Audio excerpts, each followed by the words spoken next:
Good morning. This is Dr. Hansa Das, and once again I welcome you to my lecture series on Russian history. The topic which we are going to discuss today is Course of the Russian Revolution 1917. In the last video of the lecture series on Russian history, we had analyzed the causes of the Russian Revolution. We had seen that the reigning Tsar Nicholas II was an autocrat, despot, and highly incompetent, and was much responsible for the miseries of the masses as well as to the setbacks to the economy, society, and polity. There was discontent among all sections of the society, and be it peasants or workers, all highly resented his rule.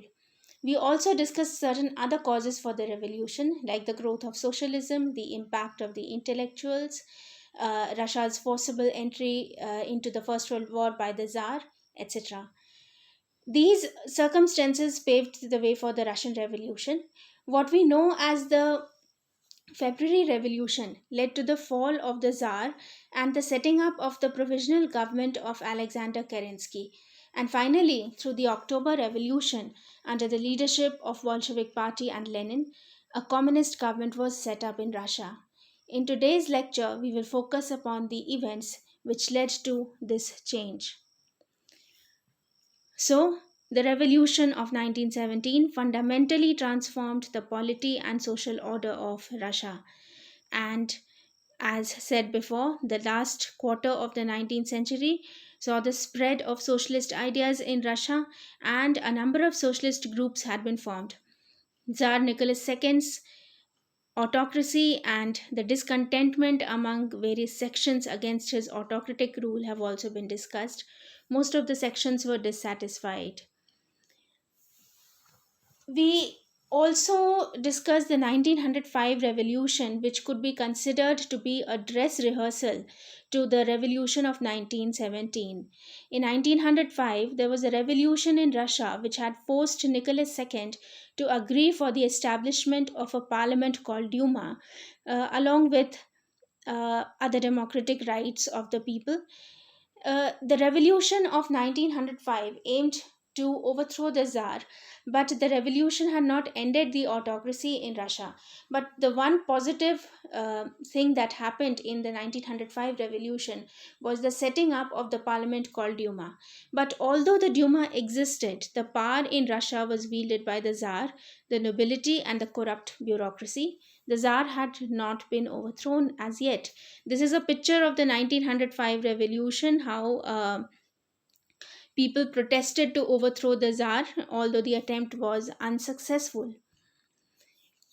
It was also the time when the First World War was going on, and as explained in my last video, Tsar Nicholas II had forcibly made Russia enter the First World War, despite the fact that her financial condition was not very smooth. So basically, his imperial ambitions led Russia to the First World War, although it was incapable of carrying on a modern war. The war exposed the bankruptcy of the existing system in Russia, aggravated the crisis of the autocratic system, and finally brought about the downfall of autocracy. In the First World War, the Russian army suffered heavy losses, and it led to growing unrest, and the state of the economy also deteriorated. The country at the same time was facing prospects of starvation, and there was huge shortage of food, shortage of bread. And from the beginning of 1917, there was a spate of strikes and demonstrations. These took the form of a general strike. Now, in February 1917, the revolution began with street demonstrations in Petrograd to protest against food shortages. And on 23rd February, a crowd of women demonstrated against high bread prices and food shortages. As you can see in the picture, how women are protesting against the shortage of food. The very next day, the crowds of strikers and demonstrators to the streets, and some of them reached the center of Petrograd, and Petrograd was virtually paralyzed.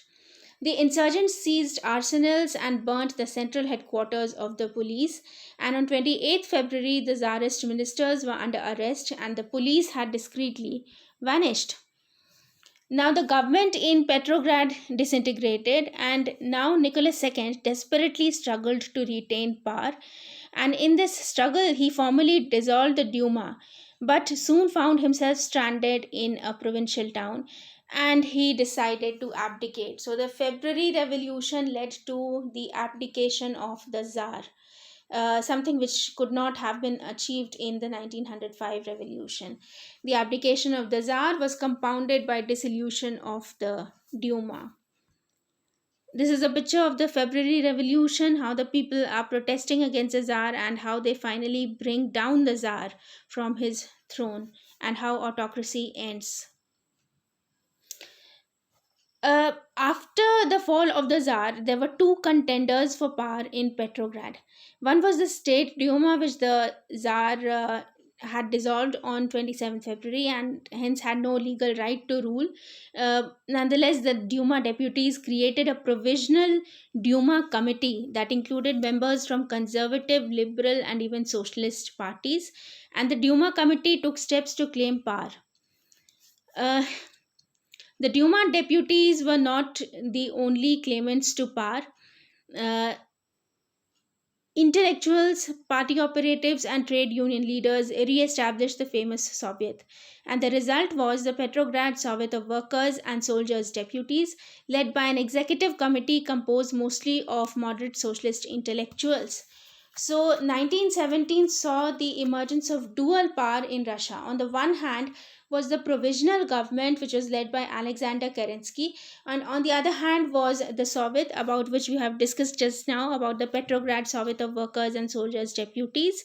This Soviet represented workers, peasants, and soldiers. So there was provisional government led by Kerensky on the one hand, and on the other hand there was the Soviet. So we call this period, or we call this year, which saw the emergence of dual power in Russia.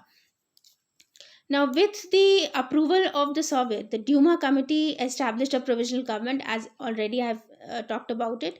Its cabinet was drawn largely from liberal Duma circles. But from the outset, the provisional government had an uncertain status. The committee had simply usurped power. Its ministers included people like P.N. Milikyov, foreign minister, and A.I. Gurchov, minister of war. On 8th March, the provisional government announced its program of democratic principles and goals with appropriate guarantees of civil rights and autonomy for minorities. Now we come to the Soviet. The February Revolution produced not only a liberal reformist government, but also the Soviets. The Soviets were supported by popular forces committed to democracy. And the Petrograd Soviet formally recognized the provisional government but immediately began to encroach on its authority. So the story of the dual power in Russia was not very smooth. Simultaneously, workers and soldiers created Soviets in towns, while peasants formed their own village organs, peasant unions, and even peasant Soviets.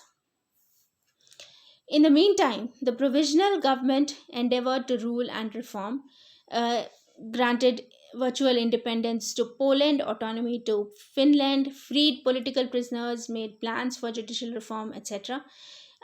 It addressed a broad range of critical issues, but the revolution did not stand still. And finally, the question of war eroded the foundation of dual power. On 14th March, the Petrograd Soviet issued an appeal to the peoples of the world, repudiating expansionist war aims and espousing instead revolutionary defensism.